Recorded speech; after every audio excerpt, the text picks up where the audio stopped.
I mean, I think it makes some really good points. It talks about, the harms of drug use not just being about the drug, but also the illegal nature of illicit drugs and drug dealers, going to dark alleyways to purchase drugs, never knowing what's in drugs, is part of the danger.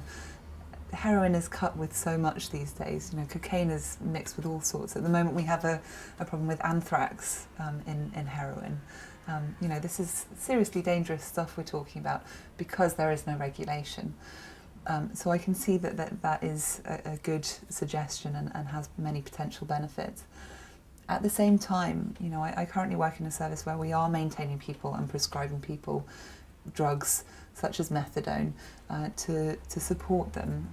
And what happens is that because people are such experts in their own bodies, they feel that they maybe want a different type of drug, more of a certain type of drug.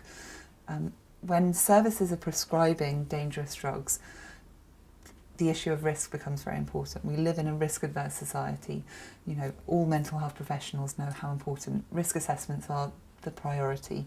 We don't want people to hurt themselves, and when you're giving out dangerous drugs, the likelihood of risk is high. So professionals would have to protect themselves and wouldn't be able to give out how much drugs people wanted to use. They would have to regulate that, and as a result, people might not agree with how many drugs they're being given or the quantities or the dosage. So an illicit market is still encouraged because people will continue to seek drugs elsewhere.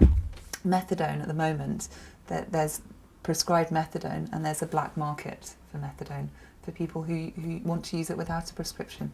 They don't want to come into a service with psychiatrists and doctors and be told how much to use. They want to decide themselves. We can't, as professionals, always let that happen because the risk is too high.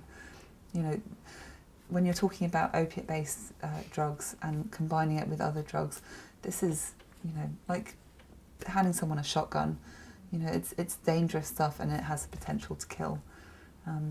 So I don't know if the solution is that simple.